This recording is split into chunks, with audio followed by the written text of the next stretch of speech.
आंख खोली, आपी को अपने ठीक सामने खड़ा पाया। आपी किसी तरह घिसट कर चल रही थी। तांत्रिक ने एक मुट्ठी राख आपी की ओर फूंकी तो उसे आपी के ऊपर सवार एक धुएं की आकृति दिखाई पड़ी। तांत्रिक ने अपनी क्रिया प्रारंभ की। उसने अब्बू और अम्मी के हाथों में एक ताबीज बांध दिया और तीसरा ताबीज कुछ देर की साधना के बाद आपी के हाथ पर बांध दिया। दरअसल ये वही समय था जब जिन की शक्तियां क्षीण हो चली थी। रेशम आपी को ताबीज बांधने के बाद उसने आंख बंद करके फिर से अपनी शक्तियों का आवाहन किया। कुछ देर बाद आंख खोलकर उसने बताया कि जिन का तोड़ उसी किताब में है जिसको पढ़कर उसे दूसरी दुनिया से यहाँ बुलाया गया था। हमें वो पुस्तक खोजनी होगी। हवेली के पुस्तक घर में बहुत खोजने के पश्चात तांत्रिक को वह मंत्र पता चल ही गया जिनके माध्यम से जिनको कैद किया जा सकता था या वापस उसके लोक भेजा जा सकता था। आशा की किरण दिखाई ही पड़ी थी कि समय सीमा समाप्त होने के कारण जिनकी शक्तियां लौटने लगी। वो फिर से आपी को अपने नियंत्रण में करने का प्रयास करने लगा। आपी बेतहाशा चीख रही थी, अपने नाखूनों से अपना चेहरा और बाल नोच रही थी। उसके जिस्म से जगह जगह खून रिसने लगा था। अम्मी उसे देखकर कश खाकर कह रही थी। अब्बू सन्न खड़े इस खौफनाक मंजर के गवाह बन रहे थे। तांत्रिक ने जिनको वापस भेजने वाले मंत्र फूकने शुरू ही किए थे कि मंत्रों की आवाज सुनकर वो क्रोधित हो उठा। आपी ने एक झटके में अपना ताबीज उतारकर दूर फेंक दिया। वो मर्दाना आवाज में गुर्राई। क्रोध में उसकी आंखों से पानी की जगह खून रिसने लगा। इंसान की भांति दो पैरों पर नहीं, जानवरों की भांति चार पैरों पर चलते हुए वो एक शिकारी जानवर की भांति तांत्रिक पर लपकी। आपी तांत्रिक के सीने पर चढ़ी हुई थी। उसके मुंह से टूटे फूटे शब्दों में यही सुनाई पड़ रहा था, तू मुझे मेरी इफरित से दूर करेगा, मैं तुझे दुनिया से दूर भेज दूंगा। तांत्रिक को शायद अपना अंत समय दिखाई दे गया था, या शायद वो पहले ही समझता था कि वो यहाँ से जीवित नहीं लौट सकेगा। तब भी उसने आपी के लिए इतना बड़ा खतरा उठाने का जोखिम मोल लिया। तांत्रिक अभी भी अपनी टूटती सांसों के साथ मंत्रोच्चारण कर रहा था। अपनी अंतिम सांस के साथ ही उसने जिन को एक छोटी सी डिबिया में कैद करने का अपना अंतिम मंत्र फूंक ही दिया, किंतु उसे उसके लोक में वापस नहीं भेज सका। आपी निढाल सी एक तरफ लुढ़की पड़ी थी, एक बेजान शरीर की तरह। साथ ही में उस महान तांत्रिक की लाश पड़ी थी। एक और बहुत महत्वपूर्ण वस्तु जो वहां मौजूद थी वो थी जिन की डिबिया। अब्बू को कुछ नहीं सूझ रहा था आगे क्या किया जाए। वो दौड़ते हुए चचा के पास गए। चचा ने अपने हिंदू मित्र की सहायता से उस डिबिया को इस कमरे में बंद करके बाहर से मंत्रोच्चारण करके बालाजी महाराज के यहाँ से लाए हुए रक्षा सूत्र से बांध दिया। जिन अब इस कमरे में कैद था। एहतियातन इस कमरे के साथ के सारे कमरे सदा के लिए बंद कर दिए गए।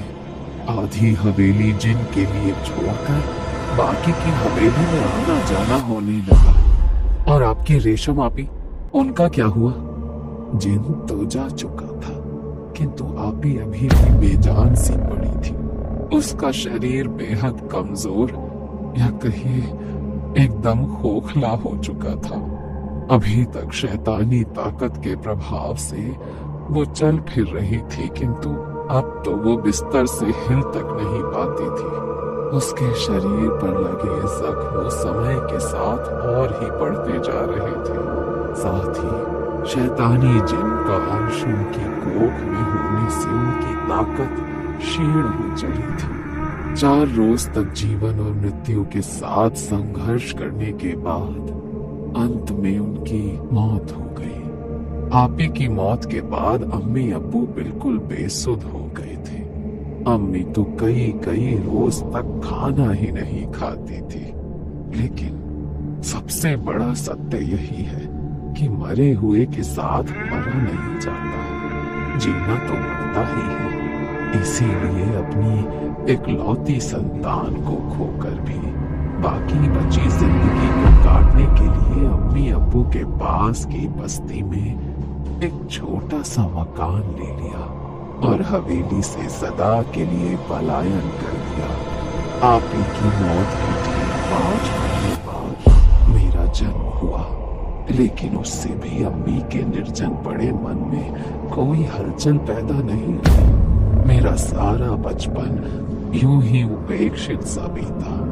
जिन चला तो गया था हमारी जिंदगी से, लेकिन एक अजीब सी मनहूसियत सदा मेरे परिवार का पीछा करती रही।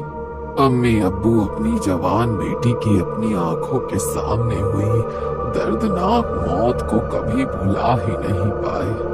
आप ही के गम में अम्मी मुझे 12 बरस की उम्र में ही छोड़कर अल्लाह को प्यारी हो गई। अब्बू भी चुप की चादर लपेटे बस अपने दिन काट रहे थे। हमारे परिवार की खुशियां तबाह हो चुकी थी। 17 बरस में मेरा निकाह हुआ तो लगा अब जीवन में कुछ रंग भर जाएंगे, किंतु यहाँ भी बदकिस्मती से मेरा पीछा नहीं छोड़ा। निकाह के कुछ दिन बाद ही मेरे शौहर का इंतकाल हुआ और मैं वापस अब्बू के पास आ गई। अब्बू ने कभी नेह भरे 2 शब्द भी नहीं बोले थे मुझसे। उनके भीतर कहीं गहरे में ये बात समाई थी कि मेरा जन्म उस जिन के प्रलोभन का प्रतिफल है। समय बीतता गया और ऐसे ही नीरस जीवन बिताते अब्बू भी अल्लाह को प्यारे हो गए। अब बस मैं ही अकेली अपने जीवन के अंतिम दिन गिन रही हूँ। लेकिन मुझे एक बात समझ में नहीं आ रही है कि वो जिन कमरे से बाहर कैसे निकला। अम्मा ने अपने भीगते कोरों को आंचल से पोंछते हुए कहा, हो सकता है उन मंत्रों का प्रभाव खत्म हो गया हो और जिन अपनी डिबिया से निकलकर दरवाजे के खुलने की प्रतीक्षा कर रहा हो। विनी ने भूलवश दरवाजा खोला हो और जिन ने उस पर अपना सर दिखा दिया हो। रेशम की कहानी सुनने के बाद माँ बहुत बेचैन सी नजर आ रही थी। रह कर उनकी आंखों से आंसू गिरने लगते, किंतु आज वो अपनी ममता में ना बहकर विवेक से काम लेना चाहती थी। अम्मा, अब आप ही सुझाव दें अम्मा। मेरी बच्ची भी उस शैतान का अंश अपनी कोख में लिए हुए है और शायद उसे अंदाजा हो गया है कि हम कुछ न कुछ कदम उठाने वाले हैं। तभी विनी अपने कमरे से बाहर निकल आई। अम्मा ने मंत्र पढ़ते हुए हाथ सोने के सर पर रख लिया, क्योंकि इस समय वह जिन का अगला शिकार थे। विनी घसीटते हुए हाल में दाखिल हुई। अम्मा को लगा मानो उसकी रेशम आप ही घसीटते चली आ रही हो। अगले पल हम क्या देखने वाले थे हमें कोई अंदाजा नहीं था, और शायद अंदाजा इस बात का भी नहीं था कि एक बार अपने रेशम में अपनी कोख खोलने और मन को कैद में रहने के बाद जिन कई गुना खूंखार और खतरनाक हो चुका था। वो किसी भी कीमत पर विनी के शरीर को छोड़ना नहीं चाहता था। विनी अम्मा को देखकर मुस्कुराई। इतनी भयानक हंसी की देखकर मेरे भीतर डर की लहर सी दौड़ गई। बुढ़िया, वो फिर से दोहरी आवाज में गुर्राई, चली जाओ यहाँ से। अम्मा अभी भी मंत्र फुसफुसा रही थी। विनी ने जोरदार फूंक अम्मा की ओर मारी। अम्मा की गर्दन एक और लटक गई। डर से हमारी चीख निकल गई। आज ही तुम सबका काम तमाम करूंगा। इस बार मेरी इफरत मुझसे दूर नहीं जा सकेगी। अचानक विनी के मुंह से एक जिन्न की भयानक आवाज सुनाई दी। जिन्न की शक्ति क्षीण होने का समय हो गया। विनी धीरे धीरे शांत होने लगी। अचानक ही वो फिर से उठ बैठी और एक अलग ही आवाज में बात करने लगी। वो विनी को मेरे जैसा बनाना चाहता है। मैं रेशम हूँ, आज तक इस हवेली में भटक रही हूँ, मुझे मुक्ति नहीं मिली। विनी में उसे मेरा चेहरा दिखता है, इसीलिए उसने विनी के दिमाग को अपने